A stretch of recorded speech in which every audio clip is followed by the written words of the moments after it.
Então,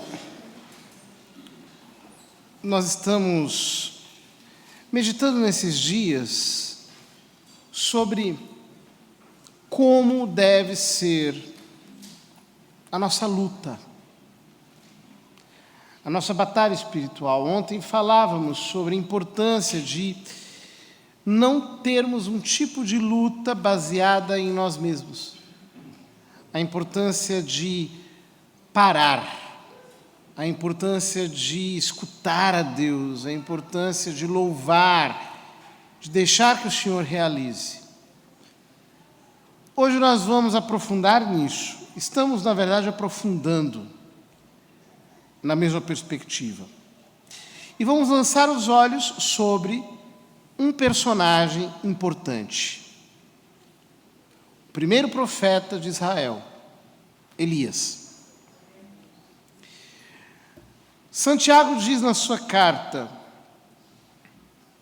Elias era um homem semelhante a nós, sujeito aos mesmos sentimentos, e orou com instância para que não chovesse sobre a terra, e por 3 anos e 6 meses não choveu.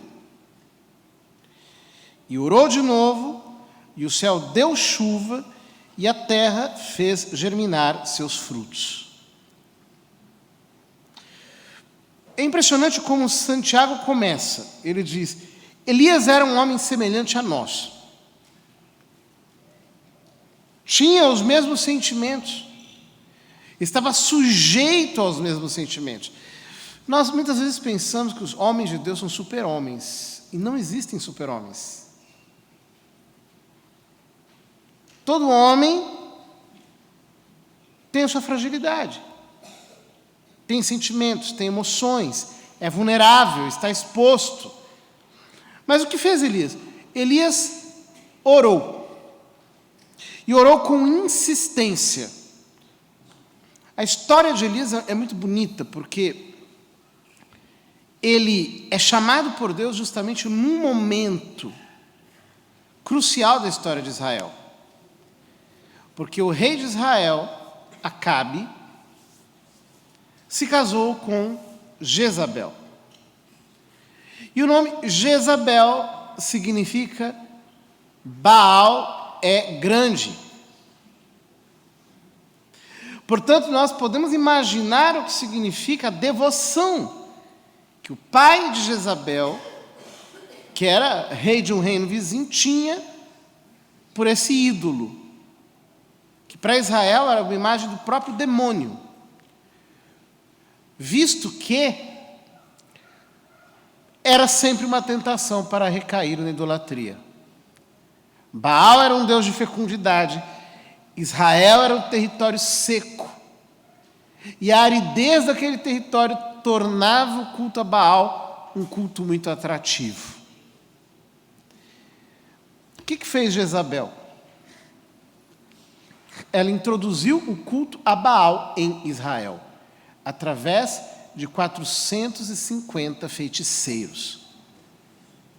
450 falsos profetas, que foram introduzidos em Israel com o objetivo de desviar o coração do povo para o culto deste ídolo. É aí que Deus levanta Elias. E é muito bonito que o nome dele é Eliá, em hebraico, que junta o nome com o qual Deus era chamado no Reino Norte, Elohim, e o nome com o qual ele era chamado no Reino Sul, Yahvé. Eliá. Ou seja, ele carrega o nome de Deus. Ele carrega a identidade de Deus, mas sobretudo ele carrega no seu coração um brado: só o Senhor é Deus. Só Ele é o Deus verdadeiro. Só Ele é Deus sobre Israel. E por isso, com o coração inconformado, Elias levanta as mãos para o alto e com instantes orações, diz São Tiago, ele tranca os céus de Israel. E não chove. E somente volta a chover quando ele destranca os céus pela sua oração. Mas isso não acontece de um modo automático. Nesses 3 anos e 6 meses, primeiro ele vai para a torrente do Carite, e ali ele é alimentado por corvos. Depois ele vai para Sarepta, e ali ele é alimentado milagrosamente na casa da viúva por um pão feito pela multiplicação do óleo e da farinha. E aqui nós temos imagens. Primeiro estágio, o estágio em que ele está no Carite. A torrente flui, ele bebe daquela torrente que flui, os corvos trazem carne. Isso representa uma fase da nossa vida espiritual em que muitas consolações sensíveis chegam. Mas então, a torrente para de secar, ele sai de lá quando a torrente seca, vai para Sarepta, e ali já não tem mais carne. Ali é apenas azeite com farinha. Porque a unção de Deus o alimenta de um modo espiritual, de um modo em que sobressai a dimensão do espírito. Ele volta para Israel, mas Acabe e Jezabel não podem suportar a presença de Elias, justamente porque ele era um profeta de Deus. Eles não suportam, eles se irritam com a sua presença. E a irritação deles é tão grande que Elias diz a Acabe: sobe, come e bebe, porque já se ouve o ruído de abundante chuva. E Acabe não quer que chova, mas ele não quer que chova não porque Israel não precisa de chuva. Ele não quer que chova porque ele não suporta Elias. Você já percebeu que algumas pessoas não nos suportam sem motivo nenhum? Não há uma razão aparente, humana. Elas simplesmente nos odeiam porque nós representamos aquele contra o qual elas estão se rebelando. Então a nossa presença se torna insuportável. Você lá no seu lugar é a imagem de uma fidelidade a Deus que eles não podem suportar. Então eles olham e se sentem antipatizados. Isso é normal. Isso acontece com todos nós. Em algum momento da vida, todo verdadeiro discípulo de Cristo terá de suportar a rejeição. Por causa da fidelidade a Deus. Por causa do compromisso com Ele. Elias disse a Acabe: sobe, come e bebe, porque já se ouve ruído de abundante chuva. Já se ouve ruído de abundante chuva. Ele não estava ouvindo barulho real. Ele estava ouvindo barulho no espírito. Ele estava escutando antes de ver a manifestação. Esta era a posição de Elias. E ele anuncia a Acabe a chegada da chuva antes que ela se manifestasse. E sai. Você precisa aprender a fazer isso muitas vezes. Você ainda não vê o milagre diante dos seus olhos, mas você precisa anunciar a sua chegada. Você não vê a coisa manifestada na sua frente, mas você precisa começar a dizê-la. Porque isso começa a mover o seu coração quando Deus traz aquela realidade no seu espírito. Todos nós que nos dedicamos à oração sabemos disso. A oração é uma aventura impressionante. Você ora, ora, ora, ora, ora. E há uma inquietação dentro de você, há uma preocupação dentro de você. Você sacrifica aquela preocupação, você reprime aquela angústia dentro do seu espírito.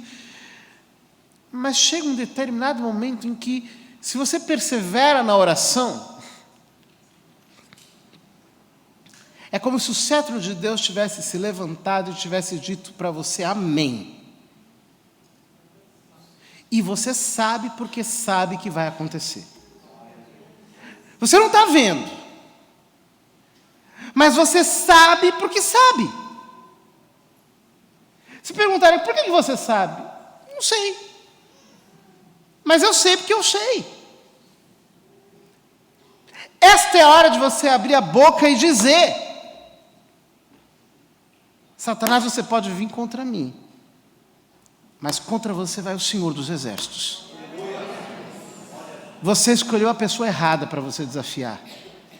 Porque a sua vitória pode ter sido temporal, pode ter sido momentânea, mas você já está derrotado.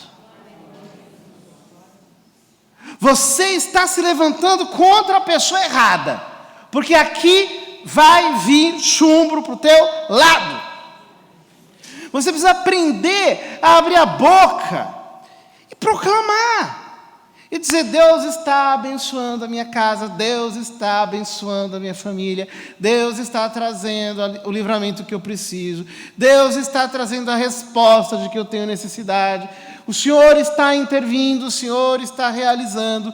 Você não pode entregar ao diabo o poder sobre os seus pensamentos. Você precisa abrir a sua boca e declarar aquilo que o Senhor está realizando. É importante. Isso é muito importante porque, quando os nossos pensamentos ficam sequestrados por preocupações, nós tendemos a dizer aquilo que nos preocupa. Quando, na verdade, um homem de fé, ele não se move pelo que vê, ele não se move pelo que ouve, ele se move pelo que ele crê. Por aquilo que Deus está realizando. Então continua a palavra e diz: subiu Acabe a comer e a beber. Elias, porém, subiu ao cimo do Carmelo.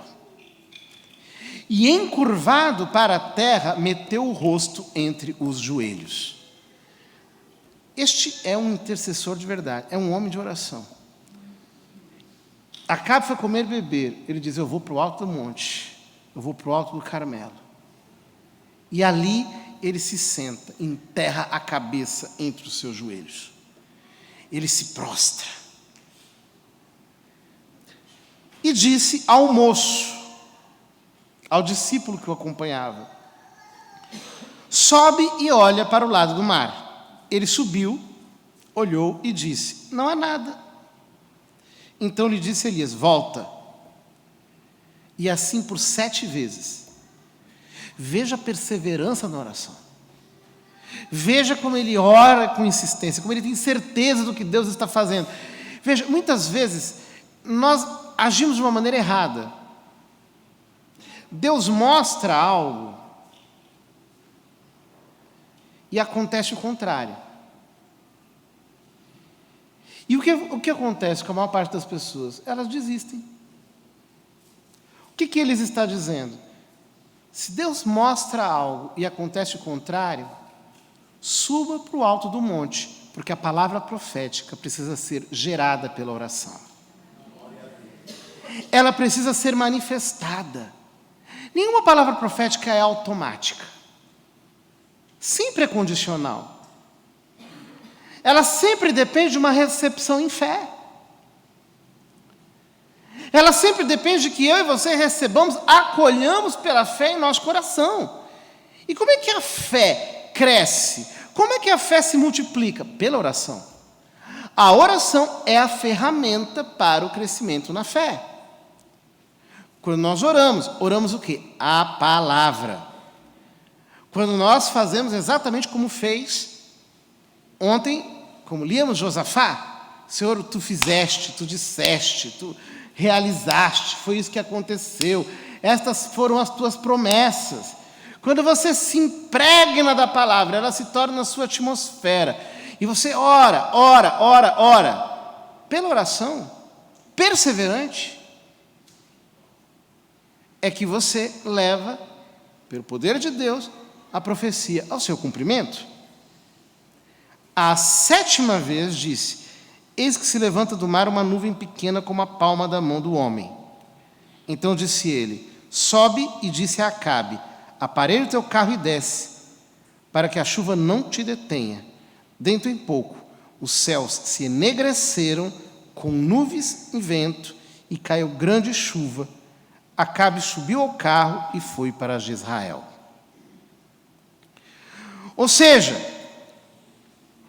repare na atitude de Elias. Elias permaneceu adorando enquanto o servo ia olhar. Por quê? Por que Elias não foi lá olhar? Porque Jesus disse assim, que o reino dos céus é como uma semente que você larga na terra, passa de noite, até que ela germina. Quando você planta uma semente, você não fica tirando a semente para ver se ela germinou, porque senão ela morre. Você não fica olhando, você não fica ali o tempo todo confrontando. Você simplesmente deixa a semente, e o que você faz? Você não corre a tentação de olhar, você não corre a tentação de conferir. Para de ficar conferindo. Para de ficar indo atrás. Você está orando e você está querendo saber o que acontece do outro lado. Não queira saber nada. Invista em fé. Invista apenas em fé. É claro, o inimigo vai dizer para você, as pessoas vão falar para você: mas por que você não vai atrás? Por que você não pergunta? Por que você não confere? Por que você não investiga? O que você está sabendo? Aí vai chegar alguém e dizer: você está sabendo da última novidade? Eu não quero nem saber. Eu só quero adorar. Eu quero ficar enterrado na adoração. Eu quero fazer o que Elias fez. Enquanto o servo vai olhar, eu não quero perder o meu foco. Meu foco está no Senhor. Meu foco está em Deus. A minha cabeça está entre os meus joelhos. Coloque a cabeça no lugar dos teus joelhos. Coloque os teus pensamentos na tua adoração. São Paulo diz assim: eu tomo todo pensamento e eu reduzo à escravidão de Jesus Cristo. É isso que significa colocar a cabeça entre os joelhos. Significa parar de pensar no problema e pensar no Senhor. Parar de olhar para o problema e olhar para Deus. O capítulo 4 da Carta aos Romanos é um capítulo maravilhoso, porque ali São Paulo fala de Abraão e diz assim, que Abraão não tinha nenhum motivo humano para ter esperança. E ele esperou contra toda a humana esperança. Abraão esperou contra toda a humana esperança, e aí ele diz, porque ele creu naquele que podia ressuscitar os mortos, porque este aí é aquele que tira as coisas do nada para a existência. Ele creu naquele que retira as coisas do nada para a existência. Aquele que o autor da carta aos Hebreus diz que tira do invisível as coisas visíveis. Foi esse aí em quem Abraão creu contra toda a humana esperança. Ou seja, a fé precisa se exprimir na atitude adoradora, em eu dizer, eu não posso, Senhor, mas Tu podes, Tu és todo-poderoso, isso é quem Tu és. Tu és onipotente, Tu és maior do que tudo isso, Tu és grande, Tu és soberano.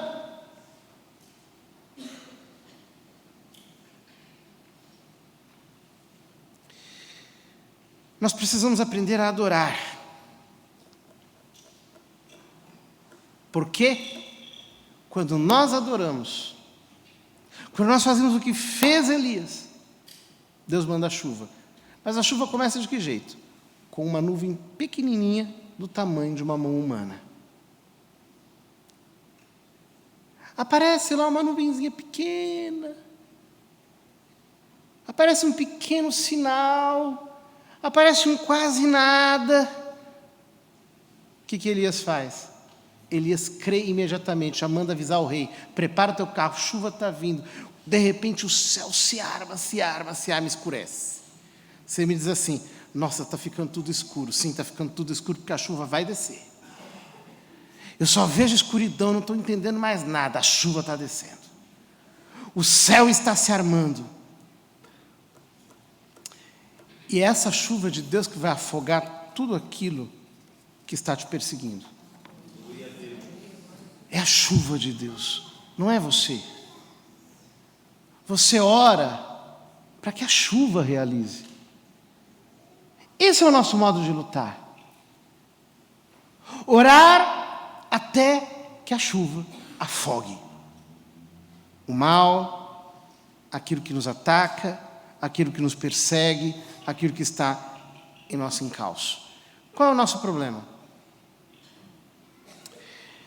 É que nesse processo de luta, nós muitas vezes não conseguimos entrar exatamente no ponto em que Deus quer que nós entremos, porque nós não entendemos aquilo que diz São Paulo em Efésios 6:12. A nossa luta não é contra homens de carne e sangue. A nossa luta não está no âmbito horizontal contra as pessoas, contra aqueles que estão ao nosso lado. Só que isso também significa uma coisa: a nossa luta também não é contra nós mesmos. E é aqui que muitos de nós estão verdadeiramente aprisionados. Por quê? Quando nós olhamos para nós, estamos insatisfeitos, nós nos vemos insatisfeitos, nós nos vemos numa situação limite, nós nos vemos com um problema de personalidade, de caráter, de defeitos, de vícios. Nós pensamos que Deus também está aborrecido conosco. E nós transferimos para Deus o aborrecimento que nós temos conosco próprios. Uma das coisas mais difíceis é o homem conseguir acreditar no amor de Deus. Por quê? Porque o homem não se ama. Então ele transfere para Deus a rejeição que ele tem dele mesmo. E todo mundo sabe disso. Qualquer cabeleireiro sabe disso. Que ninguém está satisfeito consigo mesmo. Que ninguém se gosta, que ninguém se ama, que ninguém se quer bem. Nós temos muitas queixas contra nós mesmos, nós sempre estamos nos lamentando conosco próprios, então nós transferimos isso para Deus. E o que acontece? O nosso grande problema é que nós nos tornamos uma provação para nós mesmos. Nós precisamos de provação, nós somos a nossa própria provação. Nós ficamos o tempo todo chateados, o tempo todo aborrecidos, o tempo todo nos culpando, até por aquilo que não tem nada a ver conosco. Eu conheço muitas pessoas que são aprisionadas no espírito de culpa. Quantas pessoas eu tenho que dizer: meu filho, você não é culpado pelo que está acontecendo, pelo amor de Deus, as pessoas são livres. As pessoas são livres. Isso acontece muito com os pais, né? Eles se culpam pelo que os filhos fizeram. Mas escuta, ele é livre. Não existe pai perfeito, nem mãe perfeita. Você tem que ficar livre desse espírito de culpa. Você não pode se exigir perfeição a esse nível, de dizer assim: eu tenho que ser tão perfeito que meu filho seja impecável. Ei, está doido. Não é assim. Você pode ser o melhor que você puder ter sido, e todo mundo se esforça para ser o melhor. Mas vai sair um filho desviado, pervertido, doente. Vai acontecer, acontece na casa de todo mundo. Não existem pais perfeitos, não existem filhos perfeitos. Nós, muitas vezes, projetamos para Deus tudo isso.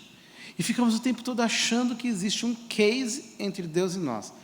Uma pendência, uma questão. Enquanto São Paulo diz: justificados por Cristo estamos em paz com Deus.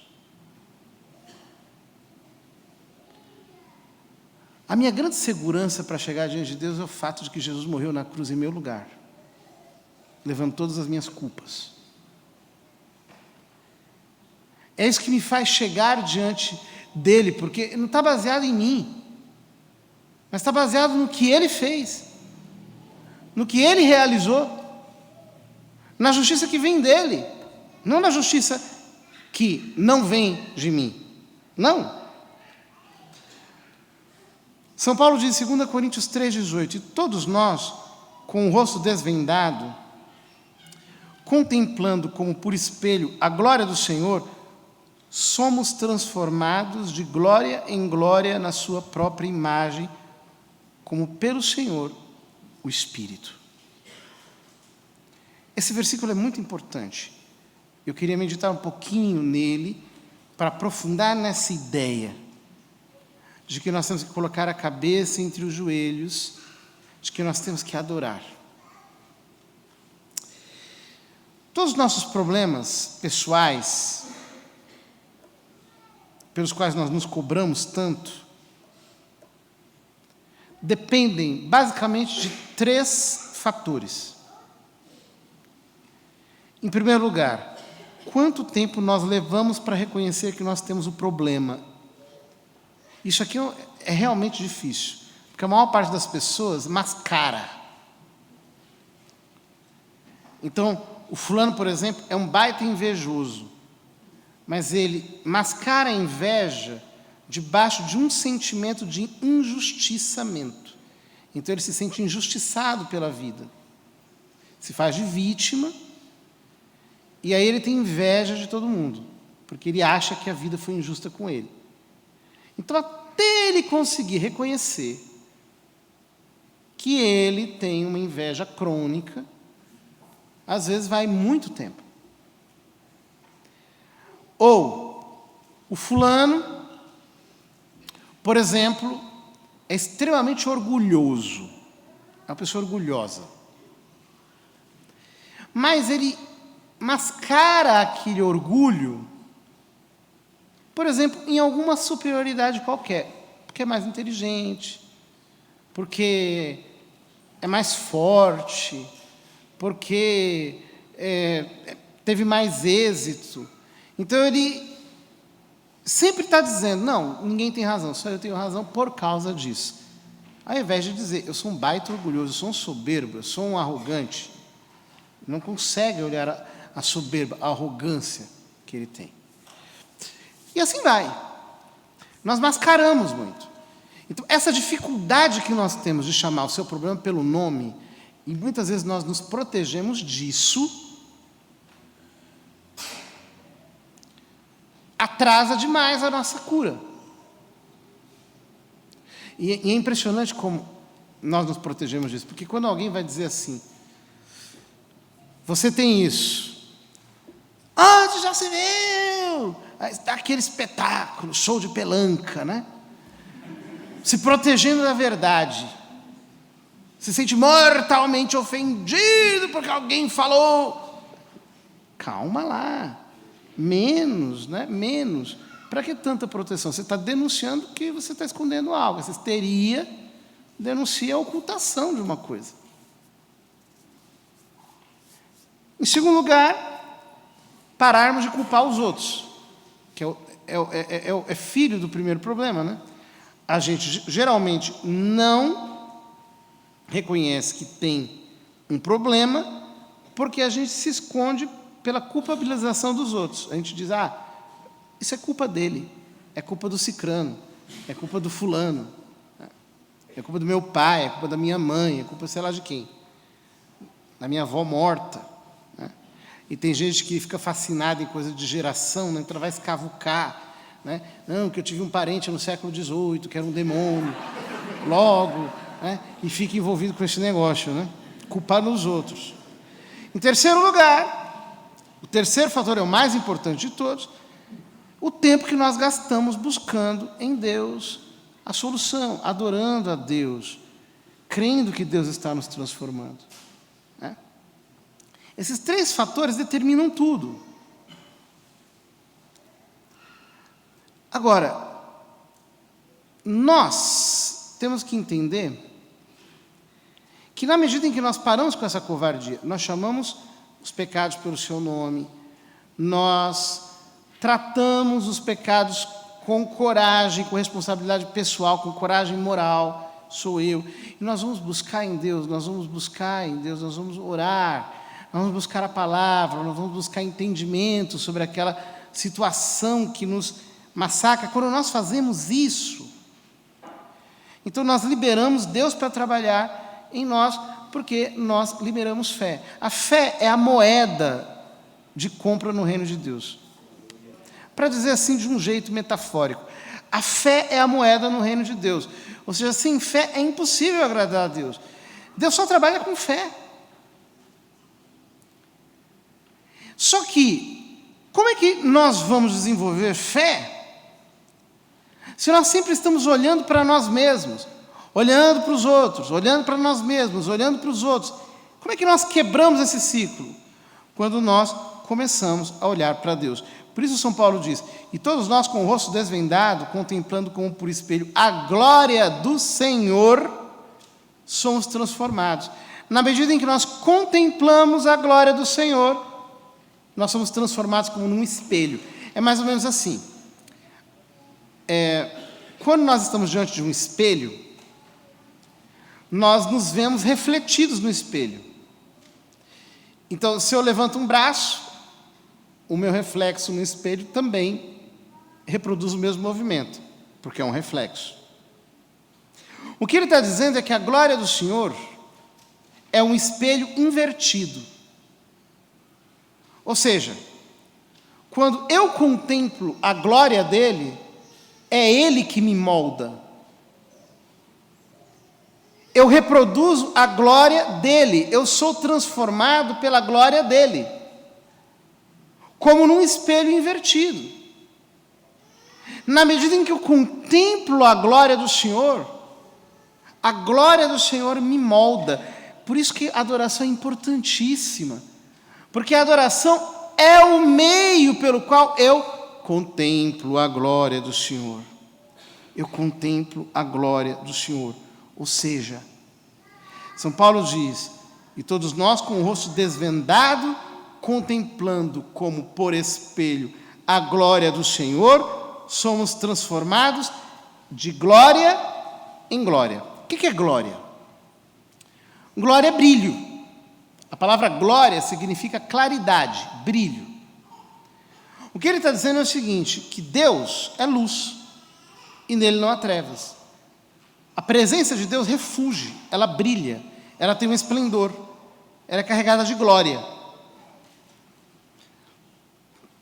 Ora, se nós somos o templo de Deus, se o Espírito de Deus habita em nós, se a presença de Deus está em nós, há algo da glória de Deus em nós. Portanto, pare de olhar para a glória dos outros e olhe para a glória que está em você. Porque Deus te transforma de glória em glória. Ele quer que você cresça em níveis de glória, ou seja, Ele quer se tornar mais evidente em você. Ele quer que você reflita a imagem dEle de um modo mais perfeito. Só que é o seguinte, se você olha para os outros, se você olha para a glória dos outros, você não vai conseguir refletir a glória dele. Você tem que olhar para a glória de Deus para refletir o nível de glória que está posto por Ele em você. O nível de graça que está em você. O nível de presença de Deus que está em você. Ou seja, ainda que você não veja, Deus está trabalhando em você.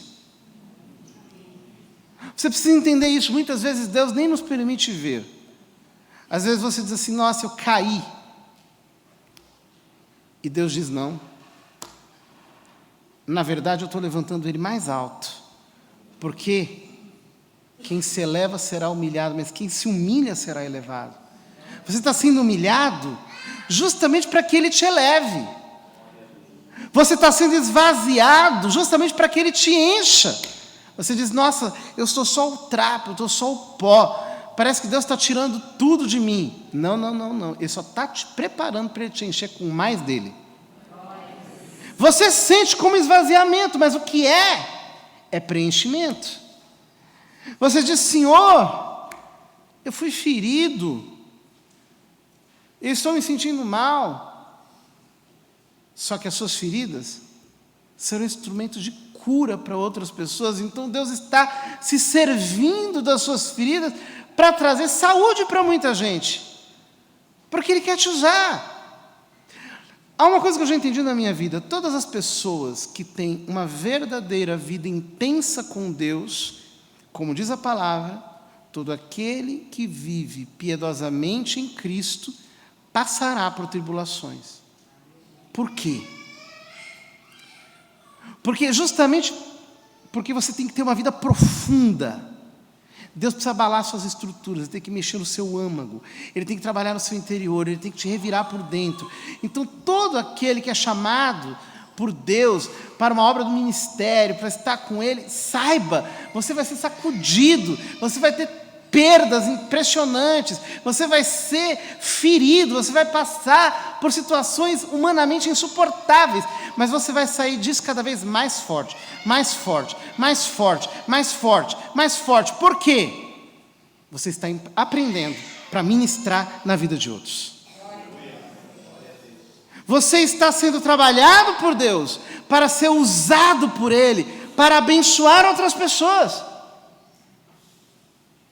Aquele que não vai fazer nada no corpo de Cristo, aquele que não tem utilidade nenhuma, não vai passar por muita coisa.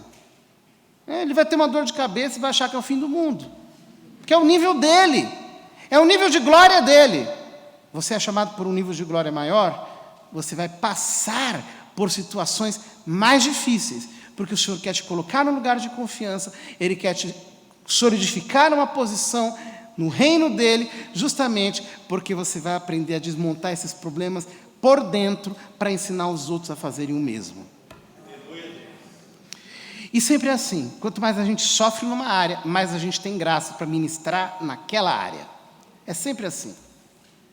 Todas as pessoas que foram feridas dentro de uma situação, têm a graça de Deus para ajudar as outras pessoas naquela mesma situação.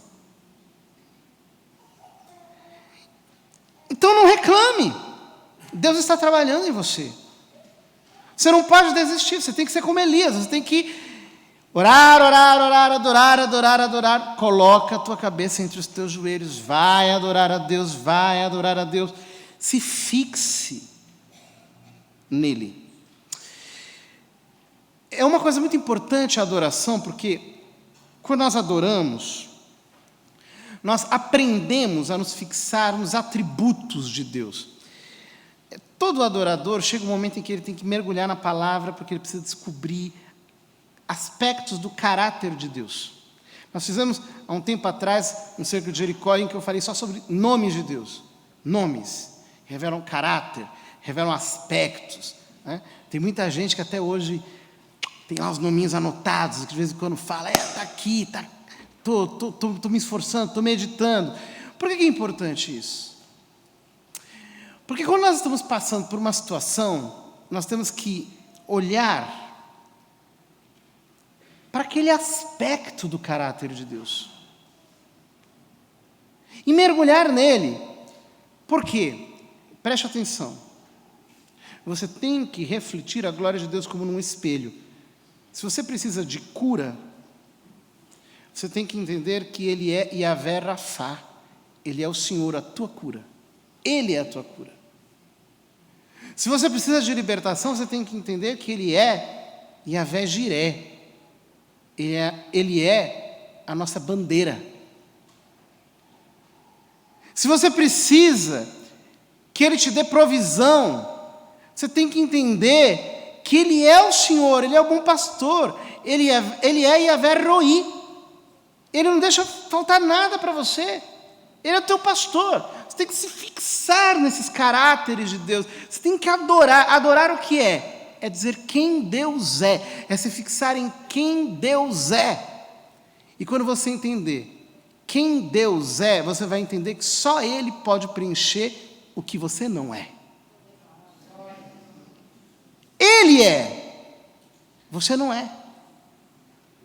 Só quem Ele é, preenche quem você não é. Por isso que você precisa adorar. Porque a resposta está aí. A resposta vai vir aonde? Da glória dele refletida na tua. Vai ver quando você procura o aspecto justo nele, porque a resposta está nele, e contemplando, você deixa ele ocupar aquele espaço que está vazio em você. Veja, São Paulo diz em Romanos: porquanto aos que de antemão conheceu, também os predestinou para serem conformes à imagem de seu Filho, a fim de que ele seja o primogênito entre muitos irmãos. Nós temos que ser conforme à imagem de Jesus. Ele é o nosso modelo. Nós temos que olhar para ele. Sabe qual é o nosso problema?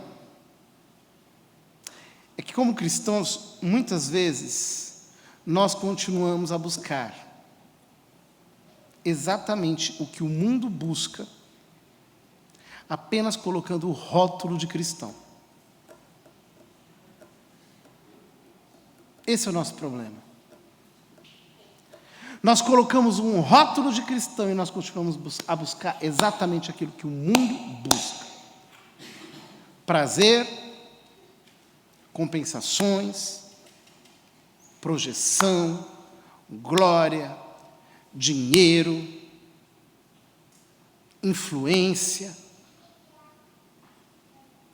resposta para as próprias carências, e nós batizamos isso com algum rótulo. Queridos, nós precisamos entender uma coisa. Não basta ter o rótulo de cristão, nós temos que ser cristãos de verdade. É triste quando a gente vê que as pessoas elas não se converteram no fundo. Elas ainda continuam sendo mundanas. Elas ainda pensam de um jeito mundano. Conversão significa literalmente mudança de pensamento. Jesus repreende Pedro quando Pedro tenta desviá-lo da cruz, dizendo: afasta-te de mim, Satanás, porque não pensas segundo Deus, pensas segundo os homens.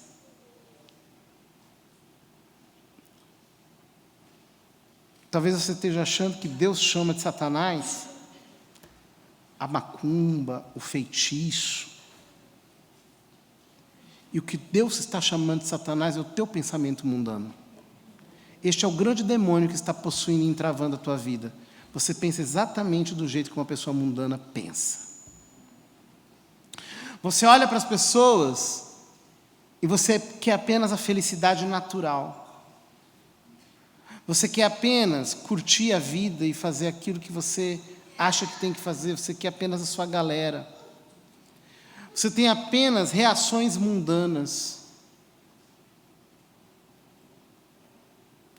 São Pedro diz, 1 de Pedro 4, de 1 a 2. Ora, tendo Cristo sofrido na carne, armai-vos também vós do mesmo pensamento.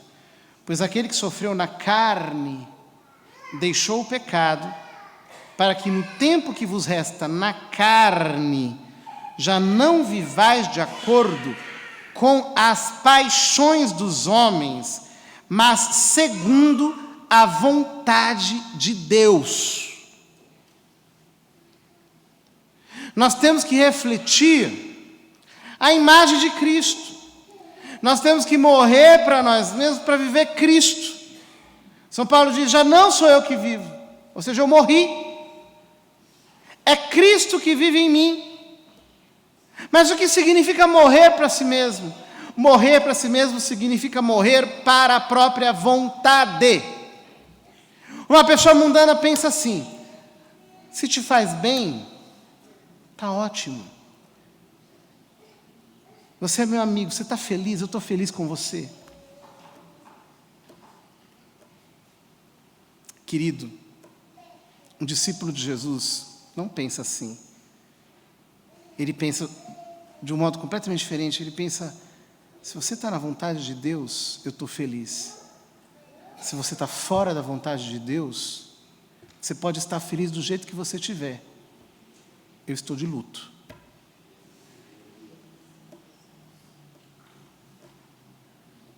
Por quê?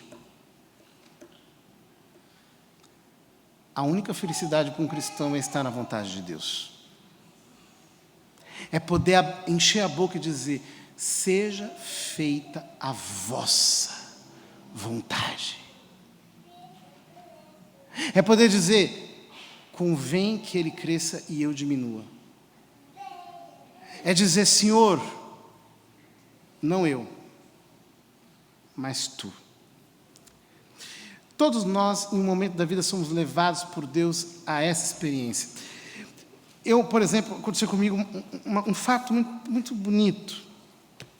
Eu era padre jovem e um padre jovem caiu numa situação escandalosa. Então, uma madrinha minha de oração, uma monja de clausura, me chamou. Ela me ligou.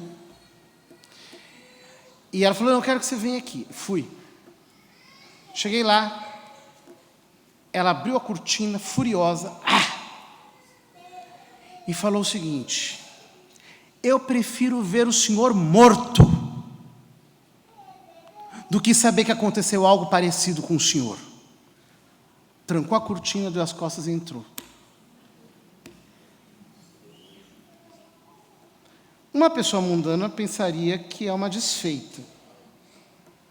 Raramente eu fui tão amado quanto nesse dia. Depois, ela estava em leito de morte, já estava agonizando. Cheguei lá e fui visitá-la, já perdendo as forças, não estava nem sabendo o que estava dizendo direito. Ela chegou. A irmã falou para ela, olha, o padre José Eduardo está aqui. Cheguei na beira da cama. Ela virou para mim, ela estava cega já, não conseguia enxergar. Ela virou na minha direção e falou para mim, esta é a última bronca que eu dou no senhor. O senhor seja fiel, porque o senhor abandonar, se o senhor voltar atrás, eu vou vir do lugar onde eu estiver para te repreender. Saiba disso. Foi a última vez que eu falei com ela. Ela morreu no dia seguinte. Eu chorei no caixãozinho dela, né, tadinha, uma santinha, uma querida do meu coração. Nossa Senhora. Eu tenho saudade dela, até eu de vez em quando me pego assim com saudade, porque era uma mãe para mim, né? Muito bem. Isso foi algo que ela me disse. Digamos, veio de fora, né? 2021, Covid. Saturação caindo, internação. Ao invés de melhorar, piora. Eu falei, Senhor, e agora? Eu tinha a impressão de que eu podia morrer mesmo. Era uma sensação real que eu tinha, porque não melhorava. Os médicos estavam preocupados. A médica já tinha reservado lugar na UTI. Tinha previsto possibilidade de intubação. Quando eu cheguei naquele momento, aquilo se tornou uma realidade em mim. Eu disse, Deus, eu não te peço vida. Se for para eu envergonhar o meu chamado, me leva, por favor. Porque não tem nenhuma vergonha em morrer tendo sido fiel. Se for para eu abandonar o meu chamado, me leva agora. Por quê? Naquele momento se tornou uma realidade para mim. A vontade de Deus é a minha prioridade. Se a vontade de Deus não for a nossa prioridade, não adianta você querer adorar. Você é só um impostor, meu querido. Você só está encenando. Se a vontade de Deus não é a sua prioridade, você não creu de verdade, porque crer é se entregar com todo o coração para Ele. É entender, tu és Deus, eu sou uma criatura. Então, como um prego que se lança na parede, eu me lanço em Ti, e eu só me apoio em Ti. Então, a Tua vontade é a minha. É o Senhor que me move. Eu quero me concentrar sobre quem Tu és. Eu quero me concentrar sobre o Teu ser, sobre o Teu caráter. Esse é o meu foco, por isso eu adoro, eu quero refletir a Tua glória. Eu sei que a chuva está em Ti. Eu sei que a resposta está em Ti, não está em mim. Por isso, a adoração é uma arma de guerra. Porque é na adoração que eu aprendo que é Deus que vence toda a batalha. A adoração é uma posição de guerra. É uma posição em que eu me coloco nas mãos dEle, inteiramente dEle. Será que nós nos convertemos de verdade? Ou nós apenas colocamos em nós um verniz de cristão? A resposta para essa pergunta definirá se nós somos adoradores, e se nós somos adoradores ou não somos adoradores, definirá quem é que vence essa batalha.